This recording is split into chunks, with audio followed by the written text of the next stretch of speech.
Now, how could attitude practically help you in life? That is more important. मैं अच्छी अच्छी बातें किसी सद्गुण पे करूं, लेकिन आप तो ये जानना चाहेंगे कि उसके मुझे प्रैक्टिकल जीवन में लाभ क्या होगा.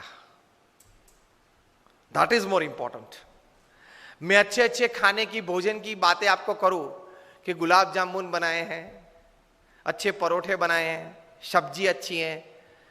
आधे घंटे तक बात करूं, आधे घंटे के बाद आप क्या कहेंगे? कुछ परोस के सामने तो लाओ. ये जो मैंने 10 मिनट तक बात की, that was creating a platform and foundation of this great value called attitude. What great people have thought about it. What the survey in more than 110 countries of more than 1 lakh people have come out with. तो attitude की महिमा की बातें मैंने की. अब attitude की practical जीवन में जो लाभ है उसकी बात करना चाहूंगा. That is more important.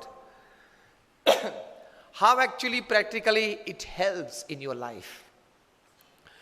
तो पहली बात है, जीवन में अगर आपका एटीट्यूड मतलब अभिगम सही रहा, पॉजिटिव रहा, ऊंचा रहा मतलब हाई रहा, तो सबसे पहला प्रैक्टिकल लाभ यह है, you will be able to turn any unwanted situation, any negative situation, any weak situation to your advantage.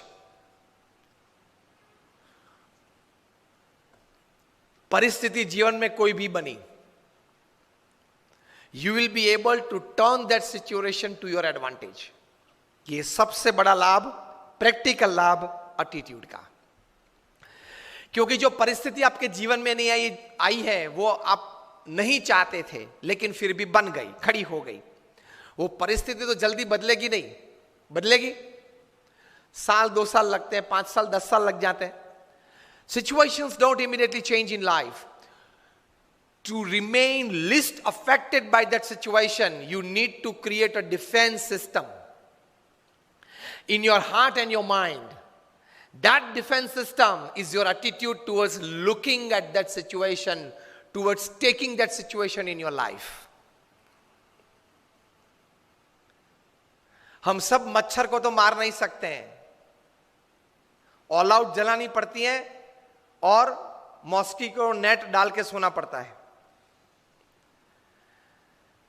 It is better to create a strong defence system than to create a better or trying to create a better attack system when it comes to personal lives. तो attitude से सबसे पहला लाभ यह है, any situation that happens in your life, it can create the minimum damage in your life, क्योंकि आपका attitude सही था, अभिगम राइट था. एक बार भगवान ने 3 लोगों को स्वर्ग में बुलाया. यह बात है मे बी 30th December 1999. गए 3 लोग. उस वक्त ये 3 लोग जो सबसे शक्तिशाली थे पृथ्वी पे, अमेरिका के प्रेसिडेंट थे बिल क्लिंटन, अमेरिका के सेक्रेटरी ऑफ स्टेट थे कॉलिन पॉवेल, और दुनिया के सबसे धनाढ़ व्यक्ति थे बिल गेट्स. तीनों को भगवान ने स्वर्ग में बुलाया. It's a story how attitudes can change situations for your betterment. अब तीनों को बुला के भगवान ने कहा कि देखो, I want to share something very important with the people of the world, and you are 3 chosen by me because you 3 can create an impact in the thought process of people. So what I convey to you, you must go back to earth and convey to the people of the world. तीनों ने बोला ठीक है, बताइए. तो भगवान ने कहा कि tomorrow I am going to destroy the world. अब आप तीनों जाओ पृथ्वी पे and tell the people of the world that we got the message from God and then this is going to happen. तीनों गए वापस, आधा तो मुरझा गए थे. पृथ्वी पे आए, and according to the protocol it was the president of America coming on prime time American TV, facing the camera and said, ladies and gentlemen, my dear Americans, there is some good news and there is some really bad news. And the good news is that I saw heaven, I saw God, and He exists. I saw it with my own eyes, and it was great. And the bad news is that He is going to destroy the world tomorrow. And he went off the camera. Then, according to the protocol, it was the time of the Secretary of State. America के presidential democratic system है, वहां secretary of the state is the second most diplomat, important diplomat after the president. So Colin Powell came on TV, facing the camera. He said, "My dear ladies and gentlemen, Americans, there is some bad news and good news." Clinton क्या बोले थे? Good news and bad news. Colin Powell goes, "There is some bad news and some good news." And the bad news is that, my God, He exists, because he knew what he was doing in Iraq. उस वक्त Colin Powell Iraq में क्या कर रहे थे उनको पता था, कितना गलत काम किया. भाई, इराक के पास वेपन्स ऑफ मास डिस्ट्रक्शन है, WMDs हैं, इसलिए वो कभी भी पूरी पृथ्वी को नष्ट कर सकते हैं, ये Saddam Hussain and party. So let us destroy Iraq and let us destroy Saddam. और युद्ध किया, नष्ट कर दिया. यूनो की टीम वहां गई, पूरा इराक में एक एक कोने को जांच लिया, और कहां से भी ये WMDs नहीं निकला, जिसकी वजह से अमेरिका ने मार दिया इराक को. मारना था, ये तो एक रीजन था. So Colin Powell knew what he was doing in Iraq. So he said, "My God, there is some bad news first. He exists." क्योंकि वहां जवाब तो देना पड़ता है ना. And the good news is that America is finishing off Iraq tomorrow. Why I should tell the world that the world is going to get destroyed? Why I must tell America is going to destroy Iraq? Credit for America. Now it was the turn of the most shrewd businessman the planet has ever seen. A high school dropout. 8th standard भी वे नहीं पढ़े हैं. And he is the self-made richest person upon this earth. Bill Gates.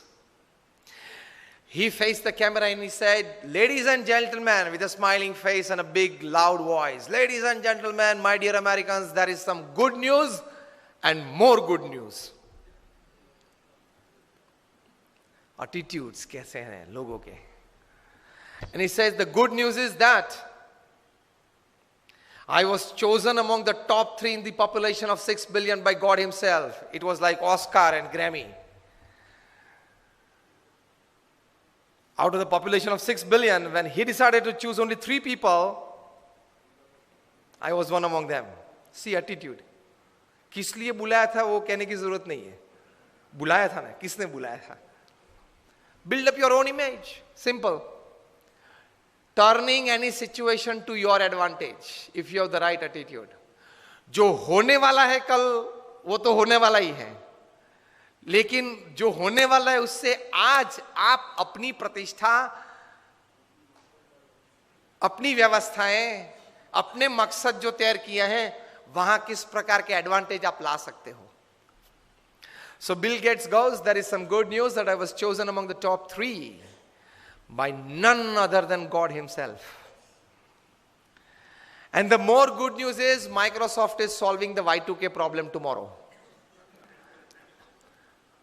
जो लोग हमारी पुरानी generation है उनको पता है कि एक Y2K प्रॉब्लम था 98, 99 में. बहुत लोगों के मन में था कि कंप्यूटर 2000 की साल जब गिरेगी 2000 तब 00 कैसे लेगा. वो बड़ा प्रॉब्लम था उस वक्त, सॉफ्टवेयर नहीं बना था उस वक्त. तो उस वक्त बड़ी हैरानी थी पूरी पृथ्वी पे कि how did the computer take that date 1/1/2000.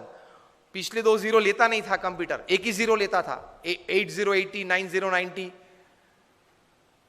डालने की कोशिश की तो रिजेक्ट करता था. अगर उसने नहीं लिया कंप्यूटर ने तो आगे व्यवहार कैसा चलेगा. बड़ी हैरानी थी. तो माइक्रोसॉफ्ट ने कहा कि tomorrow we are solving that Y2K problem. Y2000 Y2K problem solve कर रहे हैं. वैसे भी कौन जिंदा रहने वाला है देखने के लिए कि माइक्रोसॉफ्ट ने सॉल्व किया कि नहीं किया, तो क्यों माइक्रोसॉफ्ट के लिए क्रेडिट ना ले लें. सिचुएशन, परिस्थिति एक ही थी. 3 लोग थे. उसमें उसी परिस्थिति को किस नजर से देखा, किस तरह से अपने जीवन में स्वीकार किया, उससे अपने जीवन का सुख और दुख अपने जीवन की प्रगति या अधोगति और अपने जीवन की सिद्धि या फेलियर्स वो तैयार हो जाते हैं।